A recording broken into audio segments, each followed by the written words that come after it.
Today, we need to have a serious talk about the so-called good parent of the Griffin household, Lois. While Peter usually takes all the heat for being a terrible father, Lois has actually taught her kids some of the most toxic, unhinged, and completely sus life lessons we have ever seen on the show.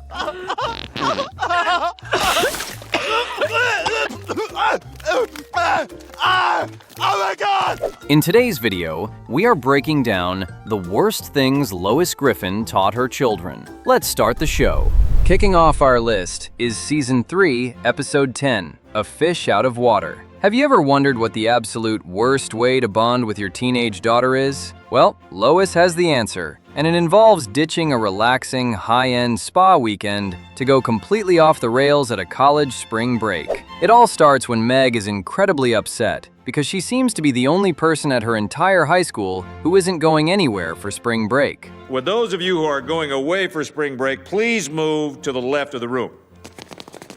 Trying to do something nice and cheer her up, Lois decides to take Meg to a fancy new spa that just opened up in Warwick. See you in a few days. Not if I strangle myself with a seaweed wrap and die. Oh, you are dark. But let's be real, Meg's social status is already dead and buried. So spending her vacation hanging out with her mom, instead of disappointing her parents and running up their credit cards like a normal teenager, is really just kicking her while she's down. Even though she's supposed to be relaxing, Meg is being a total wet blanket. She literally tells Lois that she just wants to go home and spend the next 3 days in solitary confinement where she belongs. Look, I just want to go home and spend the next 3 days in solitary confinement where I belong. Fed up with Meg's miserable attitude, Lois decides they are leaving. But instead of driving back to Quahog, Lois gets the bright idea to take a massive detour and drops them right in the middle of a wild spring break beach town. Mom, what the are we doing here? This is where you wanted to be, right, honey?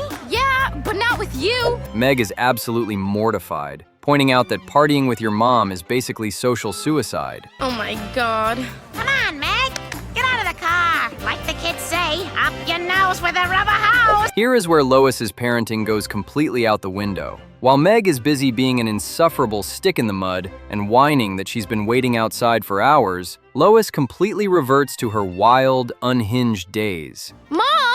Hey, what are you doing here? What am I doing here? I've been waiting out here for hours. She tells Meg that she needs to learn how to loosen up a little, toots, to which Meg sharply replies that she gets the feeling Lois is loose enough for the both of them. Chris, honey, we've been over this 1,000 times. It's pronounced Griffin. Hi, Mom! Hi, Chris. Instead of backing down, Lois decides the only way to teach her kid is to throw her right into the fire and force her to mingle, actively encouraging her to shake her moneymaker. Mom, I look like an idiot. Ah, you don't. Come on, just move your hips a little like this. Lois directly peer pressures Meg into joining the illegal fun, encouraging underage drinking and public degeneracy. Naturally, Lois's terrible life lessons catch up to them fast. Meg ends up getting into a literal curbside brawl with another drunk, shouting, "Don't you sass me," before the cops inevitably show up and announce that the party is over. All right, everybody, this party's over. Both the mother and daughter are arrested and thrown into the back of a police cruiser. Now I'm gonna have a police record. Now, Meg,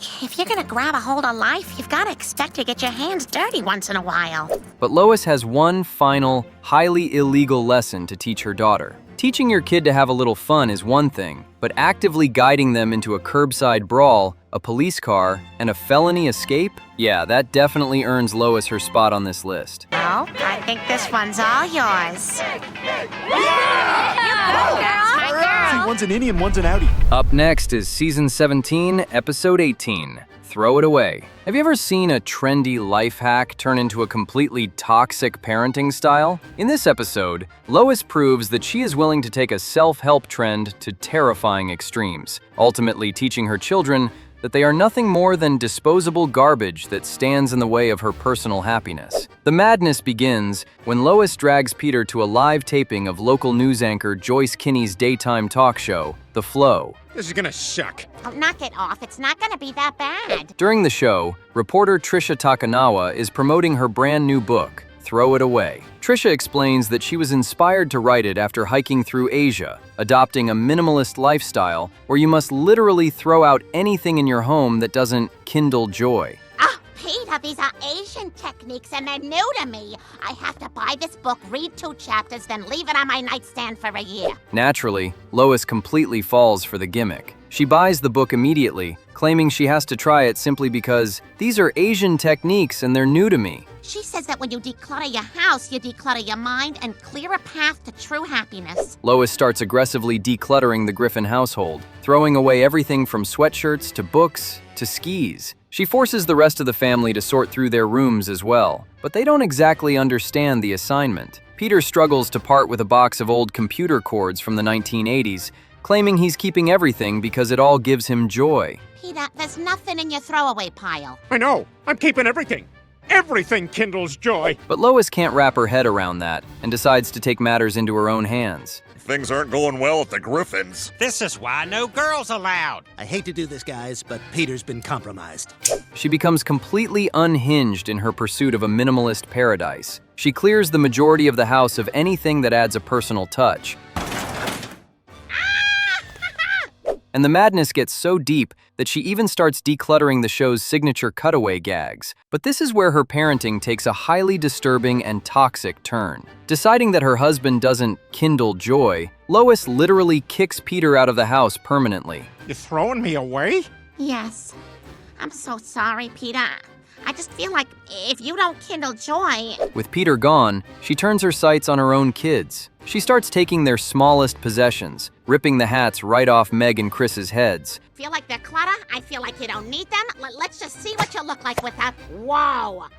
You kids are Legos? Which hilariously reveals they are hiding literal Legos underneath. She tosses Brian's food and even tries to drag Stewie's massive time travel machine out of his room. When Meg tries to speak up and defend herself, Lois ruthlessly shuts her down. Mom, we didn't... Stop arguing and get rid of it. And give me those glasses. They're cluttering up your face. Telling her daughter, "Your voice, it's cluttering up my space, get out!" Lois then officially crosses the line from overly strict mom to absolute psycho. Shut up, Meg. Well, I didn't say anything. You just did. Your voice, it's cluttering up my space. Get out. Actively kicking Chris, Meg, Brian, and even baby Stewie out onto the street. She effectively teaches her own kids that if they aren't perfectly serving her emotional needs, they are nothing more than disposable clutter to be tossed aside. Standing in a barren, empty house, Lois proudly declares, "I made order out of chaos, and it's beautiful." But the truth is, her soul is as empty as the house. My house is at peace, so I am at peace. You're all alone and sad. And even her own echo calls her out for being sad and alone. I did what the book said. I did it all. Why didn't it work? Why am I still not happy? What have I done? When the family eventually sneaks back inside, they find the house empty of Lois, with only a note left behind. They track her down to a massive, rickety bridge hundreds of feet in the air, the exact place Trisha Takanawa got the inspiration for her book. Peter assumes Lois is going to jump, so he attempts a heroic rescue. Peter! Don't come any closer! Please don't jump! Please! I love you! But having absolutely zero grasp of physics, Peter's rescue attempt actually throws Lois off balance, sending her plummeting off the bridge toward the rushing water. Miraculously, she survives because she lands squarely in a passing ship filled entirely with trash. You okay? I'm fine! Lois realizes the ultimate irony. She was saved by the very garbage she spent the entire episode trying to throw away. She reunites with the family and talks about finding joy in the little things again. And I'm gonna try to have that attitude from now on. I love you. I love you too, Lois. Now let's go home.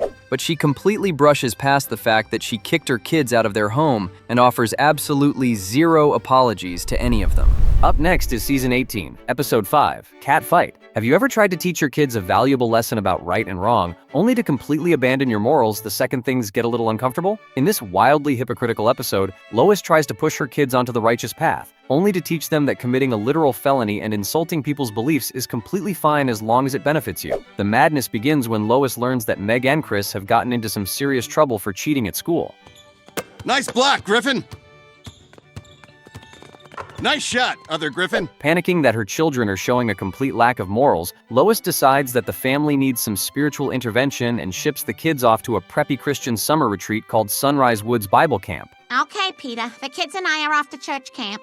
Meg, Chris, the vans are here. When they first arrive, the camp seems innocent enough. Ugh, Mom, this place sucks. It's even worse than when Dad sent us to 1940s comedy school. They do wholesome activities like painting portraits of Jesus, though the camp counselor immediately breathes down Lois's neck, demanding she lighten Jesus's hair and make his eyes blue, to which Lois sharply suggests the counselor go read an art book. But Lois's ultimate breaking point comes when the camp demands that they all sign a contract with God. Yep, it's a written commitment to forego all alcohol, drugs, and self-pleasure. This contract is essentially a written commitment to give up all alcohol, drugs, and self-pleasure. For a stressed-out housewife who heavily relies on her daytime wine, giving up beer to have a relationship with the creator is simply asking way too much. And a fully clothed swimming session where Chris openly relieves himself in the baptismal water certainly doesn't help her mood. Do it again.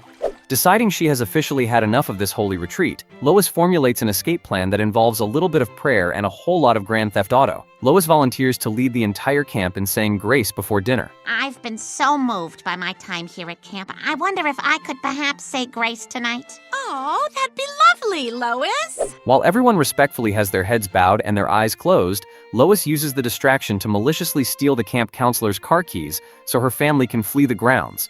And the first one to open their eyes is gay. To ensure a clean getaway, she boldly announces to the praying crowd that the first one to open their eyes is gay, keeping them all frozen in place while she makes a run for it. As they are driving away in the stolen vehicle, Lois hits Meg with the most toxic parenting lesson yet. She casually tells her daughter that religion isn't for people like them. It's basically just for stupid people like Chris. What are you guys talking about? So not only did Lois completely abandon the moral high ground she forced her kids onto, but she actively taught them that it is perfectly okay to steal a car and aggressively look down on other people's beliefs. Wrapping up our list is Season 22, Episode 11, Teacher's Heavy Pet. Have you ever seen a mom so desperate to keep her kid popular that she takes the fall for an incredibly disturbing high school rumor? Well, Lois makes the ultimate sacrifice for Chris's social status, effectively teaching him that clout matters way more than the truth. The mess kicks off with Chris once again being involved in homecoming, but instead of being crowned king, he is elected as the dunce for the 4th year in a row. This is extra sad considering he is only a sophomore, and he is naturally super depressed about being bullied for his 4-year losing streak. Every year the bullying gets worse. To make matters worse, Lois comes home and happily announces she managed to land a substitute teaching job at Chris's school.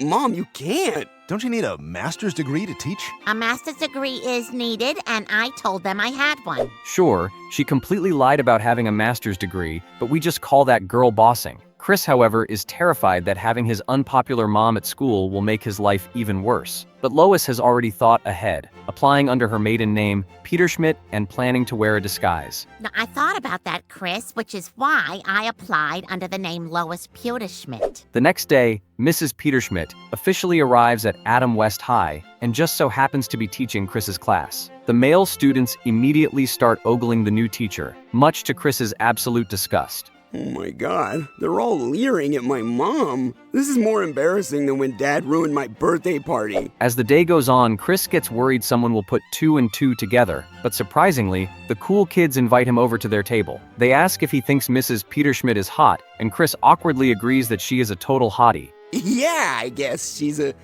total hottie. Clearly uncomfortable with the probing questions. When 2 popular guys spot Chris getting into the same car as Mrs. Peterschmidt after school, their fantasies run totally wild, declaring him a selfless lover. The next day, they interrogate Chris to see if he managed to score. Knowing his social stock will skyrocket if he plays along, he details a story that's just vague enough to sound believable, but innocent enough to not make everyone throw up in their mouths. You know what, Griffin? We're gonna carry you out on our shoulders because of sex. The cool kids are so impressed by Chris's game that they literally carry him out like a king. All hail dating your mom, I guess. Rumors inevitably make their way back home, and Meg questions Chris about it. No, people are saying you're sleeping with Miss Peterschmidt, who is mom. You do know she's mom, right? He admits he is just playing along to score some brownie points, but Meg sharply reminds him that Lois could literally be arrested if anyone finds out. Oh, Mom knew when she took this job there was a chance we'd wind up pretend banging. I'm not going back to being unpopular. Refusing to go back to being an outcast, Chris ignores her warning and continues to play the part. Eventually, his same old story grows tired and the others start getting suspicious. They demand physical proof, a naked picture of Mrs. Peterschmidt, A picture of Miss P, or you're a liar. Picture? or he is permanently exiled from their table. Despite a ton of hesitance, Chris sneaks into the bathroom to take a picture of his mom in the shower. Even just saying that sentence makes me want to hurl. He almost backs out. I can't. It's my mom. I'm not a dirtbag. But Quagmire, who is literally cosplaying as the bathroom wall, encourages him to embrace his dark side, telling him to own being a dirtbag. I don't know, Mr. Quagmire. In order to find real happiness, you must learn to love yourself for the totality of who you are.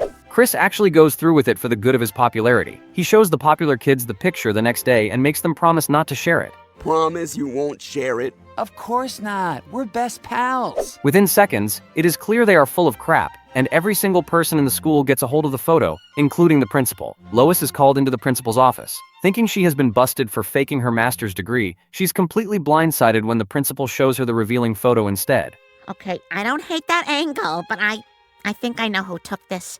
I'll take care of it. And can you send me the photo, please? Furious, Lois storms home and gives Chris an ultimatum. Peter, your son told everyone that he and I were sleeping together, and then he sent a nude photo of me to his friends, and now it's all over school. All Chris wanted was a little taste of the popular life. And in a weird way, Lois kind of gets it. Chris comes clean to his peers, but when Lois sees his reputation vanish before her eyes, she valiantly backtracks and corroborates Chris's story. The story ends with Chris once again becoming popular. But I knew he was gonna change my life for the better. Yeah, Chris.